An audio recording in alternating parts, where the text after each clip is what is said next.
اور آپ کی جو اس وقت اکنامک کنڈیشنز ہیں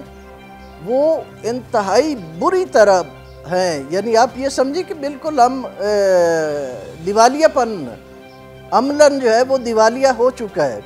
آپ کا ڈالر 200 سے اوپر جا چکا ہے۔ اور یہ آپ حلقہ بندی مکمل کریں گے،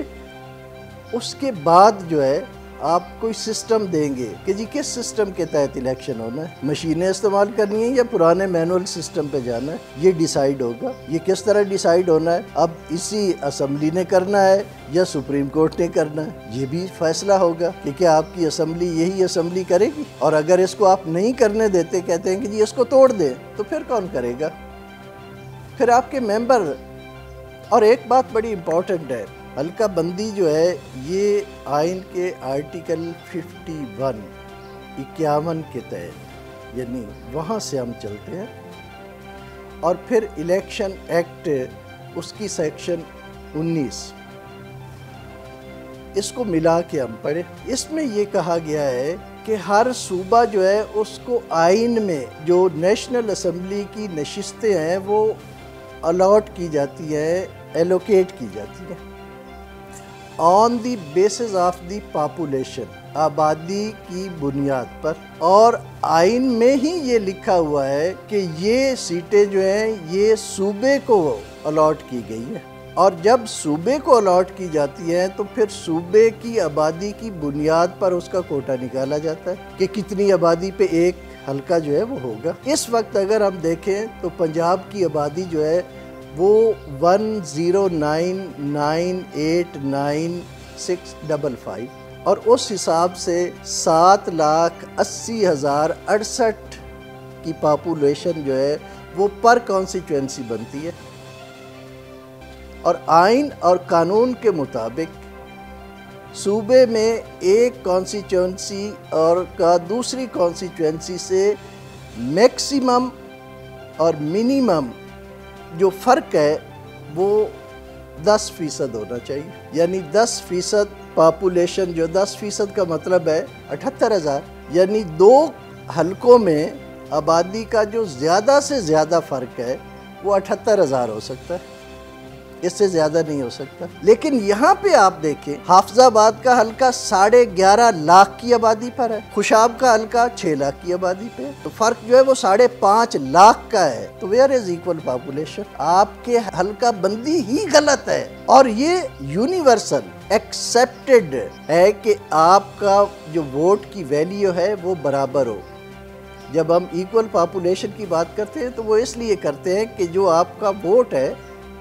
اس کی ویلیو برابر ہو۔ اب یہاں پہ صورتحال یہ ہے کہ آپ کے 2 ووٹ حافظ آباد کے خوشاب کے 1 ووٹ کے برابر ہے، تو ویئر از آرٹیکل 25؟ وہ تو کہتا ہے کہ آل سٹیزن آر ایکول، تمام کی ویلیو ایک جیسی ہے۔ If I am living in Khushab تو میری ویلیو جو ہے وہ حافظ آباد کے 2 بندوں کے برابر ہے، تو میں تو ان سے افضل ہو گیا۔ تو حافظ آباد والوں کے تو بنیادی حقوق ہی سلب کر لیے گئے نا، ان کی تو صوبے میں جو ہے وہ ایک عام ووٹر سے اس کو آدھا کر دیا گیا، اس کو انفیریٹی دے دی گئی کہ تم بھائی خوشاب والے سے آدھے ہو۔ تو ہمیں یہ فیصلہ کرنا ہوگا کہ کیا یہ حلقہ بندی اب کہیں بھی کسی بھی نہ ایکٹ میں نہ آئین میں یہ ایلوکیشن آف سیٹس ہے، یہ ضلع کی بنیاد پہ نہیں ہے، یہ صوبوں کی بنیاد پہ صوبوں کو دی گئی ہے،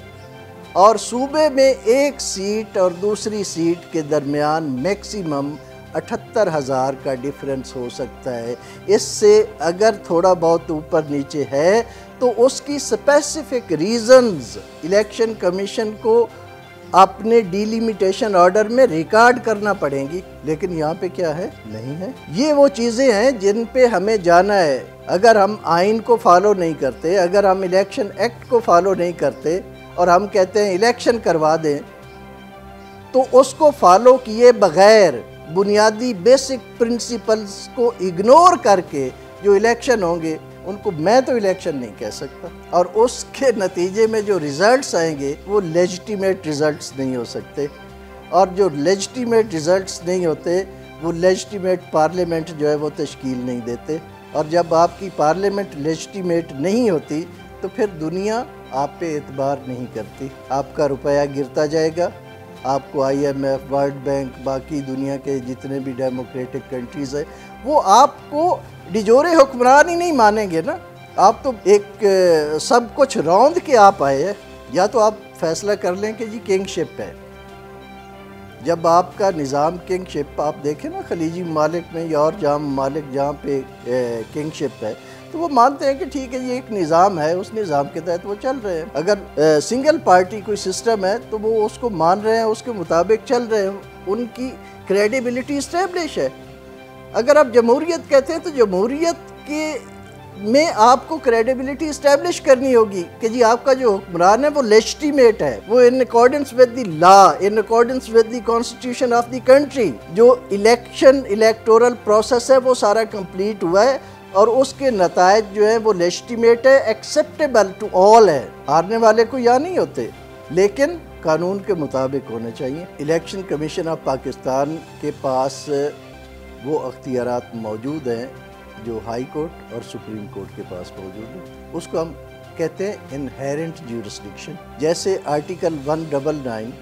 انہیرنٹ جیورسڈکشن ہے ہائی کورٹ کی، اور 184 انہیرنٹ جیورسڈکشن ہے سپریم کورٹ آف پاکستان کی، اسی طرح آرٹیکل 218 کلاس 3 انہیرنٹ جیورسڈکشن ہے الیکشن کمیشن آف پاکستان کی،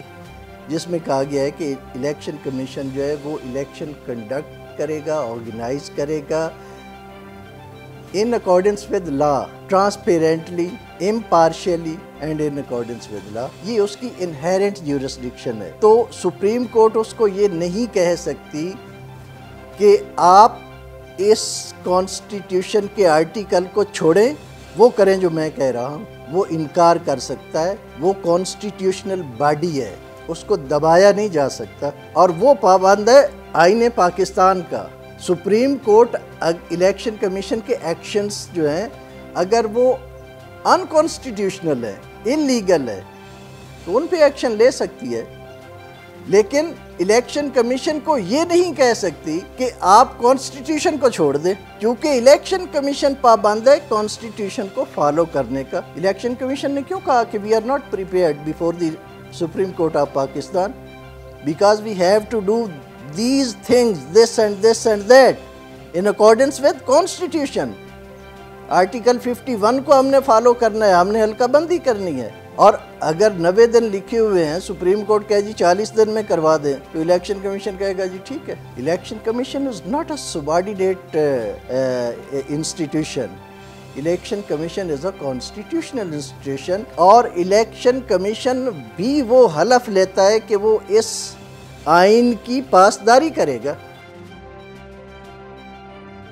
الیکشن کمیشن ریفیوز کر سکتا ہے کہ جی میں کوئی ایسا ایکٹ نہیں کروں گا جو کانسٹیٹیوشن کے اگینسٹ جاتا ہو۔ چیف الیکشن کمشنر اور 4 ممبر، ان کو ہٹانے کا 2 طریقے ہیں۔ پہلا طریقہ تو یہ ہے کہ وہ اپنی مرضی سے استعفیٰ دے دے، اور دوسرا طریقہ یہ ہے تو آپ کو ریفرنس فائل کرنا ہوگا سپریم جوڈیشل کونسل